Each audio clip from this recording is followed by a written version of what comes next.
Good evening, ladies and gentlemen. It is both a privilege and a profound honor to welcome you to the Nicholas Roerich Museum as we gather to celebrate a remarkable milestone, a treaty that stands as a testament to the enduring power of culture, peace, and international cooperation. And that is, as you well know, the 90th anniversary of the Roerich Pact. 90 years ago, the Roerich Pact was signed in an effort to protect the world's cultural heritage from the ravages of war. Its founder, the visionary cosmopolitan artist and philosopher Nicholas Roerich, understood that the results of human creative activity are the very heart of humanity's identity. In an age where conflicts, revolutions, and wars show no mercy to culture in any of its forms, the Roerich Pact sought to ensure its protection, elevating cultural preservation to the level of diplomacy and international law. Now, the fact is that what you just heard, it's not simply my subjective opinion. It's something provided by the World Wide Web, and therefore it puts it on a level of pretty good objectivity. So what I did, I asked artificial intelligence to write a welcoming address for the celebration of the 90th anniversary of the Roerich Pact.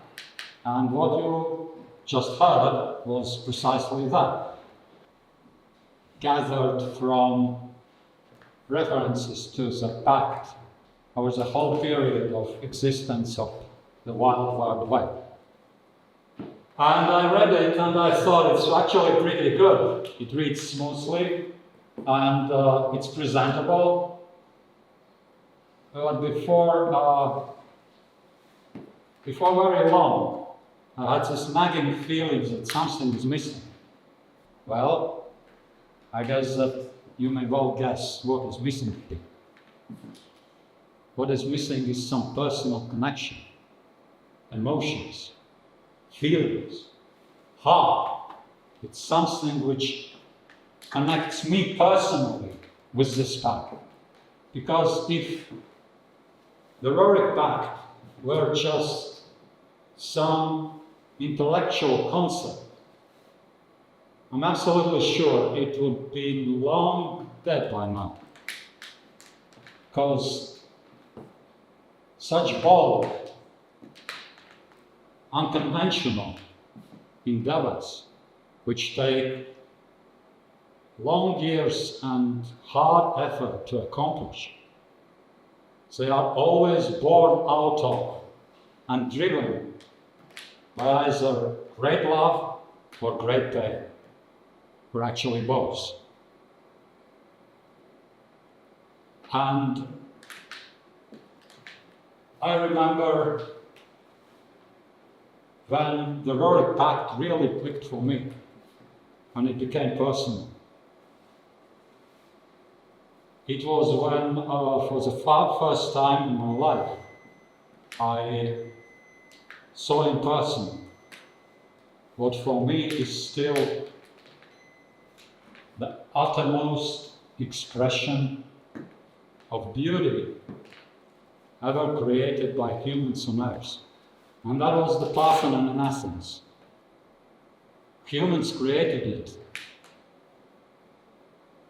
Well, were they really humans or was it gods? And then some absolutely stupid, forgotten, unimportant war happened, and humans, no, definitely humans, destroyed it. So here you have love, and here you have incredible pain, excruciating pain of losing something that is very important to your very existence. So I don't know what Roerich, what his pathing was. But one thing I know for sure is that this love and pain that he felt was a million times greater than mine, because it made him do things, it made him move mountains to do something about it. I would like to invite you along the same lines during the course of this event to find a moment when to stop and think about something that is very important to you. Some painting, some sculpture, some monument, something that nurtures your soul, something that is the source of your joy and happiness, and something that losing it would cause you incredible pain and will deprive you of something very, very existential, important for your core, for your well-being. Now, switching to our next speaker, I am very glad, extremely glad that we could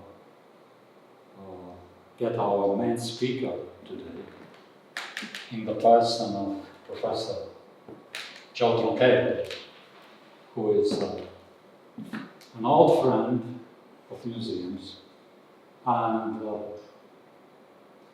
the leading expert in the field of Roerich studies in the United States. He has worked in this field for more than 50 years. So let's welcome him with a good round of applause.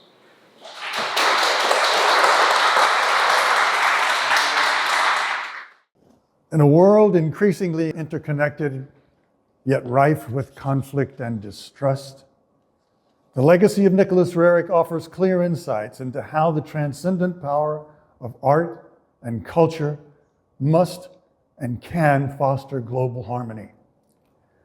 Roerich's philosophy encapsulated in the phrase, "Where there is peace, there is culture. Where there is culture, there is peace."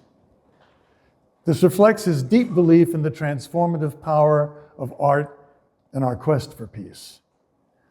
The relationship between peace and culture rests in a very mystical realm where a myriad of truths are generated to bear fruit in human existence. These truths are not metaphorical, but are the essence of reality itself, with a capital R. Roerich also wrote that consciousness of beauty will save the world. This powerful assertion is founded on and significantly amends Dostoevsky's powerful observation that beauty will save the world. Roerich believed in the intricate relationship where peace and culture are not only intertwined, but mutually sustain each other in a kind of symbiotic relationship. As global challenges intensify, finding footholds of harmony and cultural unity is paramount. So what does it take to create peace in a world dominated by competition and violence rather than cooperation and tolerance and love? How do we ensure the survival of culture when mutual respect remains elusive? We can find answers to these burning questions in Roerich's legacy. Roerich's Pax Cultura initiative, which aimed to protect cultural institutions, was the foundation of the Roerich Pact. This work, symbolized by the banner of peace, significantly contributed to his nominations for the Nobel Peace Prize in 1929, 1932, and 1935. Despite these nominations, he never received the Nobel Prize, but his work was nevertheless widely applauded and hailed as groundbreaking. Although Pax Cultura and the Roerich Pact are closely related, they're not exactly the same thing. Pax Cultura, or peace through culture, is a philosophical concept. It emphasized the idea that there can be no peace without the protection of culture, highlighting the importance of safeguarding cultural heritage as a path to peace. The pact aims to protect cultural institutions and historical monuments during conflicts or wars by designating them as neutral and inviolable, and with this flag flying high over them. In essence, Pax Cultura is the guiding principle behind the pact, while the pact itself is the legal instrument designed to implement it in international law. His artistic journey was prolific, as you know, creating over 7,000 works of art, characterized by vibrant colors and mystical themes. The majestic landscapes of the Himalayas feature prominently in his work, infused with the rich symbolism of Eastern philosophies. But Roerich's art was more than visual. It was a spiritual bridge, a medium to express higher realities and connect humanity with the divine. This vision extended beyond his canvases to encompass a universal quest for truth and enlightenment.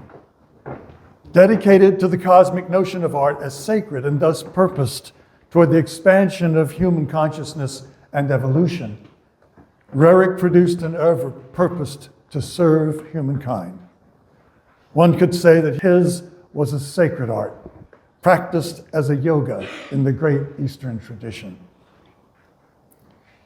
The interconnection evident in Roerich's work fuels a larger cultural ethos. Art and culture as forces to build universal understanding and global unity. The early 20th century presented a complex tapestry of international relations fraught with the effects of World War I and other conflicts. Having personally witnessed cultural devastation during both the Russian Revolution and World War I, Roerich embarked on a mission to establish a legal framework to prevent such devastation in the future. His commitment to cultural preservation was rooted in his belief in culture's power to transcend political and national boundaries. Educated in law, archaeology, and art, he was uniquely qualified to create a manifesto. Roerich's biography reveals a profound commitment to peace and cultural preservation, which shaped his path as a peacemaker. His life and work demonstrate how he combined art, spirituality, and diplomacy, as well as his knowledge of law, to advocate for global unity and the protection of human heritage. From an early age, Roerich was deeply influenced by Russian symbolism and spiritual practices, which shaped his worldview. Helena Blavatsky her influence on him was also significant. Her ideas and her spiritual teachings emphasizing universal brotherhood profounded him with a philosophical framework that integrated spirituality, culture, and art into his vision for global peace. Her emphasis on universal brotherhood and ancient wisdom became central pillars in his peacemaking legacy. His artistic works often reflected themes of unity and enlightenment, particularly through depictions of sacred landscapes and architecture. These paintings symbolized his belief in humanity's potential to achieve peace through spiritual awakening. Roerich also engaged with the ideas of Russian cosmism, primarily during the early 20th century, particularly in the context of spiritual revolution that emerged at the turn of the 19th and 20th centuries. This period saw the development of cosmic thinking among Russian intellectuals, artists, and philosophers, including Roerich and his contemporaries in various movements in painting. His cosmic orientation in art and philosophy aligned with certain aspects of cosmism, such as its focus on human evolution, spiritual transcendence, and the role of art in envisioning a new world and a new human being. These ideas permeated his work and his legacy. In 1920, Nicholas Roerich and his wife, Helena, founded the Agni Yoga Society in New York. This organization served as a platform for promoting their philosophy of living ethics, which combined Eastern spiritual traditions with Western thought to encourage individual and collective spiritual evolution. Agni Yoga teaches that peace begins at the individual level through moral perfection, purification of the heart, and the cultivation of directed thought. Helena Roerich emphasized that raising one's spiritual vibrations could positively impact the surrounding environment and contribute to collective harmony. This approach illustrates how the Roerichs linked personal spiritual growth with the broader societal well-being, positioning individuals as active participants in global peace efforts. Agni Yoga affected Roerich's peace initiatives in a number of significant ways. First, it provided him with a spiritual foundation for peace.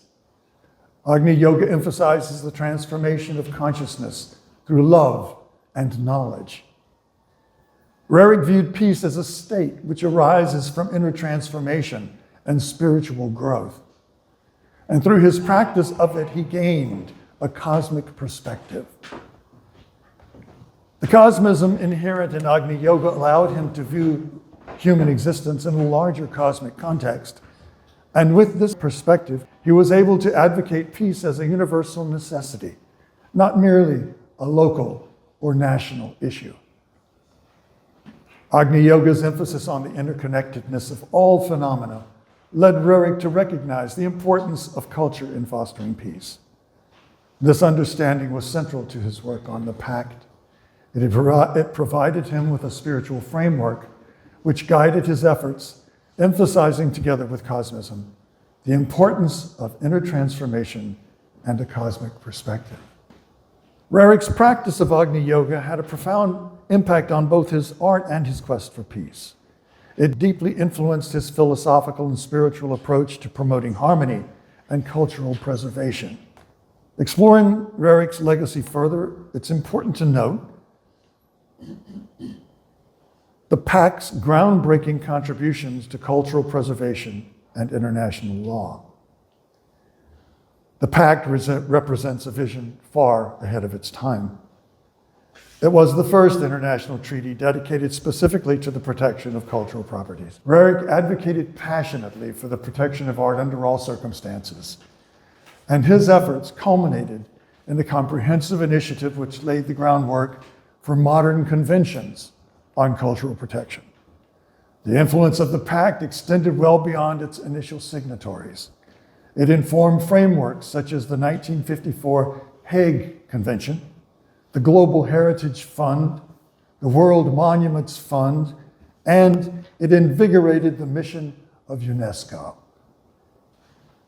Today, the Pact's dedication to the protection of cultural property during hostilities has grown increasingly relevant.